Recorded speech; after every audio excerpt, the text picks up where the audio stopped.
Dennis and Casper with Submission Radio, brought to you by Musashi with Michelle Waterson ahead of UFC 229. And Michelle, this isn't a fashion show, this isn't a red carpet, but look at this outfit right here. This is amazing outfit. Tell us, who are you wearing today? Who am I wearing? This is Fashion Coach Nova. Wink. Did Coach Wink make that top?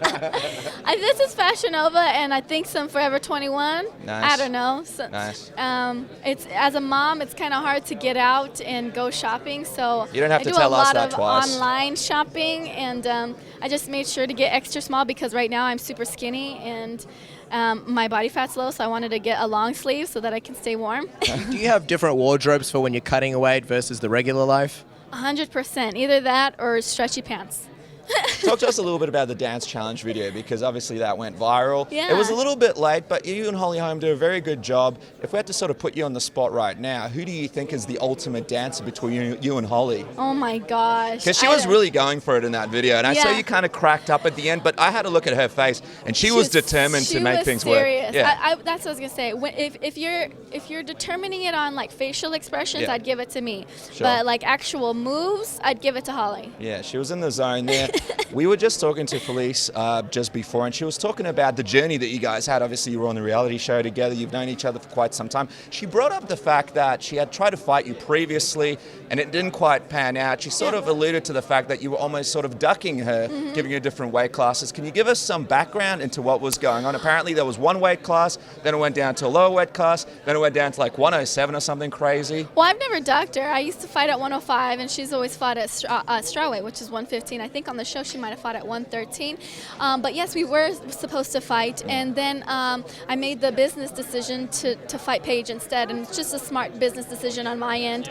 Paige is way more marketable than Felice is, and so when it comes to business standpoint, if I can fight Paige on a main event for a big Fox, I'm going to do that. So that's where that decision came from. I knew we were going to fight eventually. How do you feel about getting matched up with her now all these years later and on a massive card as well? I think it's very exciting. I think it's cool that both of us coming up over a decade later are still ranked in the top 10. And I'm excited to fight her. I'm excited to knock her out of the rankings and move up the ladder. What do you think this matchup kind of looks like? I mean, it's a pretty exciting fight. Two really established names going up against each other. Two veterans that learn a lot of ways of the game. How do you see it sort of playing out? Yes, we're two veterans, but I feel like I've evolved a bit more than she has. I have more tools in my toolbox, and if she wants to bring it, it might be a tough one round, but I see myself dominating the entire fight. What do you mean one round? You think it finishes in the first? I think if it's going to be a competitive fight, it'll be competitive in the first round. From there on, you'll sort of take over? 100%. What did you see in your eyes just before when you were doing the media day stare downs? Is there anything that you picked up, anything that you noticed? I really didn't see much there. It was kind of empty to me.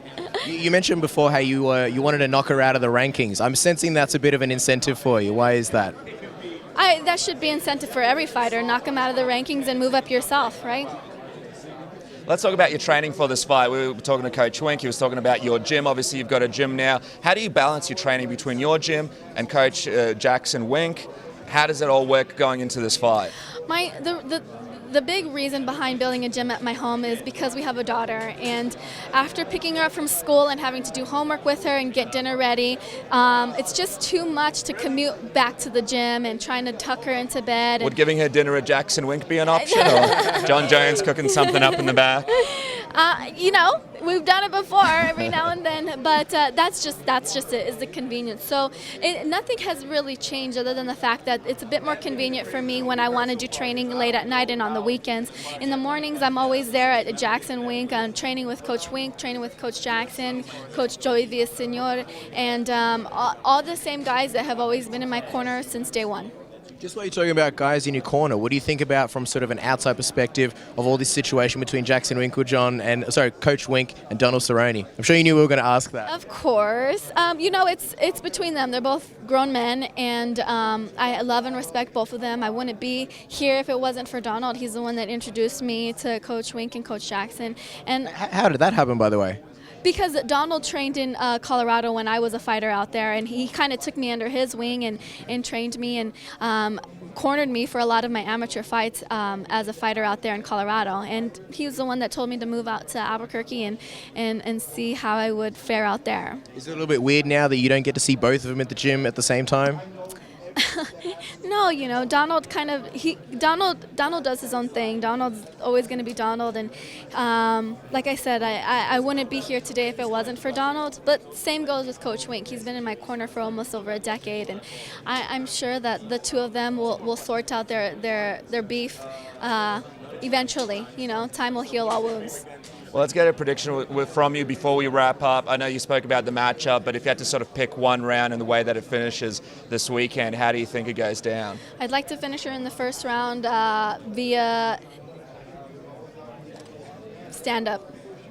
I believe that's not an actual finish, You were Mrs. very Waterson. cryptic there. I feel. Are you holding something back from It's a us? sneaky spinning You stuff don't want to you don't wanna reveal talk about. the secret plan. I don't want to reveal. No, I just want you guys to tune in to watch me put my hands on her. All right, well, she doesn't want to spoil things. A very fashionable Michelle Waterson ahead of UFC 229. Thank you so much for your time. Thanks, guys.